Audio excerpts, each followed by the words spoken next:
Bonjour chers amis de eTourisme TV, la chaîne de l'information touristique. Bienvenue dans votre émission Parlons Tourisme. Aujourd'hui, nous sommes ici à l'hôtel Bougainvilliers avec le directeur M. Boubacar Sabali pour échanger avec lui. Bonjour M. Boubacar. Bonjour Diadio. Bienvenue dans notre émission Parlons Tourisme. Aujourd'hui, nous sommes ici dans votre hôtel pour vous rencontrer. Une petite présentation si vous voulez. Bien, je suis Boubacar Sabali, comme vous le savez, je suis directeur général de cet hôtel depuis septembre 2020. J'étais avant à côté, dans un hôtel à côté qui malheureusement est fermé actuellement. Et puis voilà. Okay, donc M. Boubacar, récemment vous avez été décoré par le ministre du Tourisme et des Loisirs. Donc une décoration qui vient à son heure, je dirais. Parce que des acteurs touristiques comme vous, qui avez fait beaucoup de temps dans ce secteur, vous avez besoin de motivation. Ces décorations constituent, en quelque sorte, vous motivent à mieux persévérer, à mieux aller encore pousser et accompagner les jeunes dans ce secteur. Qu'est-ce que ça vous fait de recevoir ces décorations-là? Je rends grâce d'abord à Dieu. C'est la deuxième décoration. En 2000, j'ai été décoré de l'Ordre du Mérite. En 2003, c'était la remise de décoration l'autre samedi.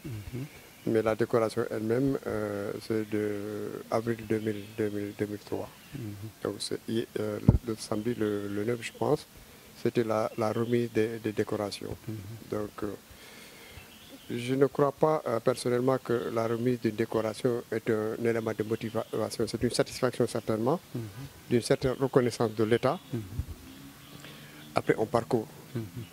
Et à chaque récompense, il faut se dire qu'on doit faire encore des efforts supplémentaires parce qu'il faut le mériter. Il ne faut pas s'attendre qu'on vous donne, on vous récompense, c'est encore mieux. Et donc, pour moi, c'est la reconnaissance d'un parcours. Je dois faire partie des plus anciens dans le secteur du tourisme, de l'hôtellerie en tout cas, au Sénégal. Et que la profession le reconnaît et que l'État également le reconnaisse. C'est une satisfaction personnelle. C'est un exemple que nous devons donner à la jeunesse. Il faut se dire, il faut se battre. Il faut toujours se battre, ne pas abandonner. Chaque obstacle, il faut voir comment le surmonter et ne pas passer son temps à pleurnicher parce qu'il y a un obstacle. Les obstacles sont faits pour être surmontés. Et c'est ce que j'ai appris depuis que j'ai embrassé cette profession. Et que c'est toujours, il faut surmonter les obstacles. On est dedans et je serai toujours mobilisé pour cela. Peut-être qu'il y aura d'autres distinctions. Voilà. M. Sabali, vous en tant que directeur d'hôtel, actuellement l'état du tourisme dans la station balnéaire de Saly, que peut-on dire de ce secteur avant Covid et actuellement? Mais c'est sans commune mesure. Pendant la période de Covid, on était à l'arrêt total. Donc on ne peut pas faire de comparaison par rapport à la période du Covid. Maintenant, on peut faire une comparaison par rapport aux années fastes. Il y a une modification fondamentale de la structure de la clientèle sur la destination Sénégal. On a aujourd'hui une clientèle locale qui prend de plus en plus des parts de notre occupation. La clientèle internationale, elle est là, elle est toujours là. Mais nous sommes en train de nous tourner favorablement vers le marché intérieur, qui ne comble pas tout bien sûr, mais qui est en train de grandir. Et naturellement, ça ne peut que nous soulager parce que sans ce marché-là, aujourd'hui, nous serons dans une situation désespérante. Et donc ce marché intérieur a besoin aussi de promotion, de campagne par rapport à cette population. Est-ce que vous pensez qu'il y a des efforts qui doivent être faits pour que nos populations locales puissent vraiment mieux s'approprier de ce secteur qui est là pour tout le monde? Mais le marché local est en relation directe avec la santé de l'économie. Parce que le premier segment de vente, ce sont les séminaires. Ensuite viennent en deuxième catégorie en termes de volume, on s'entend, et en termes de niveau de rentabilité. Et viennent ensuite les colonies de vacances, mais qui sont très limitées dans le temps, parce que ça démarre mi-juillet, mi-septembre. Donc c'est juste 2 mois, mais c'est 2 mois où il y a une intense activité, colonies de vacances. Ensuite viennent ce qu'on appelle maintenant team building, c'est-à-dire l'association d'étudiants, l'association des amicales des entreprises qui organisent des sorties. D'ailleurs là, on a une demande de 450 d'une entreprise qui a besoin de faire une sortie. Donc le marché local commence vraiment à prendre de l'importance au niveau de l'hôtellerie sur l'axe Dakar-Thiès. C'est important parce que Voilà. vu la distance aussi, hein, donc l'accessibilité et la distance. Tout à fait, parce que nous sommes à côté de l'aéroport. Voilà. Ok. Mais Donc, c'est également un segment de vente qui est extrêmement fragile. Quand il y a des événements politiques comme il y a eu tout récemment, c'est un marché qui s'arrête immédiatement parce que le réservoir du marché se trouve à Dakar. Et dès lors qu'il y a des inquiétudes pour sortir ou de rentrer à Dakar se posent, les gens préfèrent rester chez eux. Donc c'est un marché également qui a sa fragilité et que malheureusement on a très souvent au Sénégal des situations d'élection toujours tendues et malheureusement à chaque fois ça impacte négativement au niveau de nos activités. Récemment, le ministère du Tourisme et des Loisirs est passé de ministère du Tourisme et des Sports. Sport et tourisme, quelle liaison selon vous?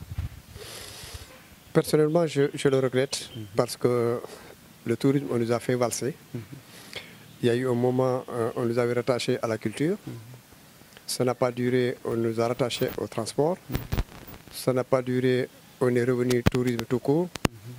Ensuite, on est revenu tourisme et transport aérien. Ensuite, on nous a rattachés au loisir. Maintenant, on nous rattache au sport. Personnellement, je ne comprends pas, tout à fait les raisons, mais j'ose espérer quand même que ça ne va pas durer. Parce que je ne vois pas le rattachement du tourisme au ministère du sport, en quoi ça peut apporter au tourisme, en tout cas, personnellement. Voilà.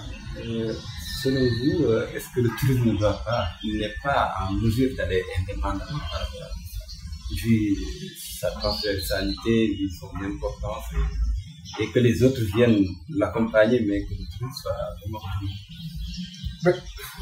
De ce que disent les autorités, le tourisme est le deuxième secteur en recette de devises. Il contribue à hauteur de 7% du produit intérieur brut. Ça veut dire que le tourisme pèse, le tourisme a une importance. Mais dans les faits, quand on constate que nous baladons d'un ministère à un autre, ça ne nous permet pas d'être dans la tranquillité et dans la continuité. Ça, c'est mon point de vue. Voilà. Merci, M. Savali. Un dernier mot. Puis je te remercie d'abord d'être venu me rendre visite.